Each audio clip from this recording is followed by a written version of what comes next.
CM Yogi Adityanath की शपथ ग्रहण समारोह में देश भर के तमाम मुख्यमंत्रियों को भाजपा द्वारा आमंत्रित किया गया था। इसी सिलसिले में बिहार के मुख्यमंत्री नीतीश कुमार भी आए थे और जिस तरह से नीतीश कुमार ने नरेंद्र मोदी से झुककर लगभग 145 डिग्री झुककर उन्हें प्रणाम किया, उसी के बाद से वो तस्वीर लगातार सोशल मीडिया पर वायरल है। लोग तरह तरह के कमेंट्स कर रहे हैं इसके ऊपर, क्योंकि लोग ये जानते हैं कि ये वही नीतीश कुमार हैं जो 2013 में एनडीए ने जब नरेंद्र मोदी को अपना पीएम पद का उम्मीदवार बनाया था, उस समय नीतीश कुमार ने इसी की दुहाई देते हुए नरेंद्र मोदी के नाम पर आपत्ति लेते हुए एनडीए से नाता तोड़ दिया था। जून 2013 में जब नरेंद्र मोदी को प्रधानमंत्री पद का उम्मीदवार बनाया गया, तब नीतीश कुमार ने बीजेपी से या एनडीए से नाता तोड़ते हुए खुद को धर्मनिरपेक्ष नेता बताते हुए नरेंद्र मोदी के नाम पर आपत्ति ली और उन्होंने बाद में एनडीए का नाता तोड़ दिया। इसके बाद भारतीय जनता पार्टी ने बिहार के अंदर एक बड़ी रैली करी पटना में और पूरे शहर को लगभग बीजेपी के पोस्टरों से पाट दिया और नरेंद्र मोदी की ब्रांडिंग हर जगह हर सड़क पर दिखाई देने लगी। और उसी समय नरेंद्र मोदी ने नीतीश कुमार के ऊपर हमला करते हुए उन्हें मौका परस्त तक कह दिया था। ये बात सभी को पता है और उसके बाद घटनाक्रम कैसे बढ़ता है हम आपको बता रहे हैं। सरदेसाई अपनी एक किताब में लिखते हैं कि वो नीतीश कुमार के साथ रात्रि भोज कर रहे थे, तब उन्होंने नीतीश कुमार से पूछा था कि आखिर उन्हें नरेंद्र मोदी के नाम पर इतनी आपत्ति क्यों है।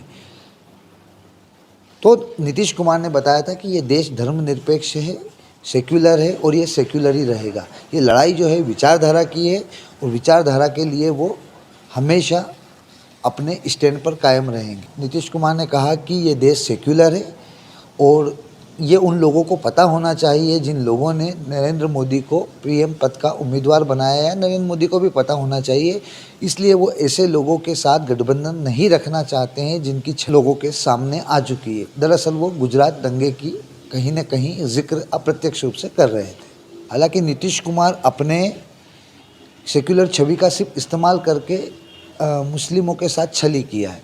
दरअसल हुआ है कि जब गुजरात दंगे के बाद जब नीतीश कुमार रेल मंत्री थे, उन्होंने इसकी आलोचना के साथ ही तत्कालीन गुजरात सरकार के साथ मंच साझा किया और मंच साझा करते हुए उन्होंने उस कार्यक्रम में शिरकत की, जबकि उस समय के मंत्री रहे पासवान ने अपना इस्तीफा तक दे दिया था। 2005 में जब चुनाव हुए तो नीतीश कुमार दोबारा मुख्यमंत्री बने और लालू प्रसाद यादव के जितने भी वोट्स थे वो सभी शिफ्ट होकर नीतीश कुमार के पास आ गए और नीतीश कुमार उस समय मेजॉरिटी से चुनाव जीत गए। तब उनको ये एहसास हुआ कि बिना मुस्लिम वोट के किसी बड़े प्रदेश के अंदर राजनीति करना बहुत ही मुश्किल होता है। उसी के बाद उन्होंने लगातार मुस्लिम लोगों के लिए रिझाना चालू कर दिया और नरेंद्र मोदी से दूरियां बनाना शुरू कर दिया। हालांकि वो नरेंद्र मोदी से कभी भी किसी तरह से कोई मंच साझा करने के पक्ष में नहीं रहे।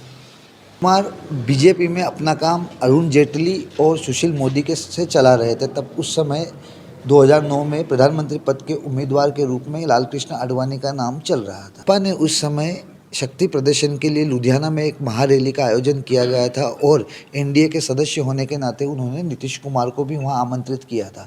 लेकिन चूंकि नीतीश कुमार उस रैली में जाना नहीं चाहते थे क्योंकि उन्हें पता था कि वहां नरेंद्र मोदी होंगे, लेकिन अरुण जेटली ने ये बात बोलकर उन्हें कन्विंस करने की कोशिश करी कि दरअसल ये प्रोग्राम तो लालकृष्ण आडवाणी का है, क्योंकि सब जानते थे कि लालकृष्ण आडवाणी और नीतीश कुमार की ट्यूनिंग काफ़ी अच्छी रही थी।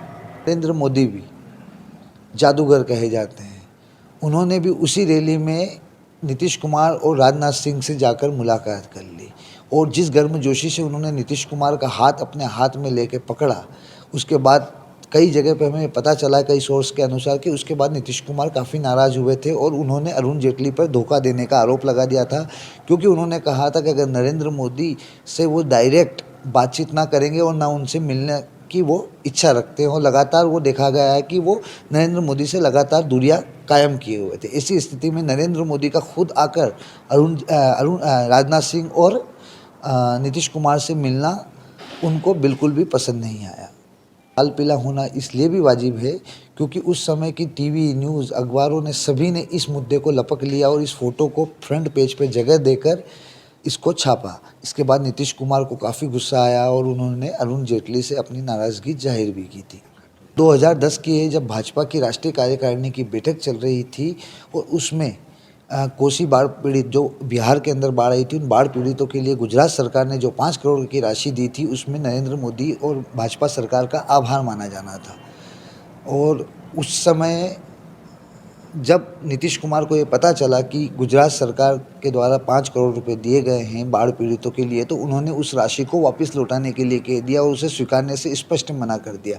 इसके बाद नरेंद्र मोदी को भी गुस्सा आया और कुछ समय बाद नरेंद्र मोदी ने भी अपने पार्टी के वरिष्ठ नेताओं को इस बात के लेकर नाराज़गी जाहिर करी कि नीतीश कुमार इस तरह का रवैया एक भाजपा के मुख्यमंत्री के लिए लगातार कर रहे हैं और आप लोग भी उसे लगातार स्वीकार कर रहे हैं। ये एक अच्छी और शिष्टाचारपूर्ण व्यवहार नहीं कहा जा सकता।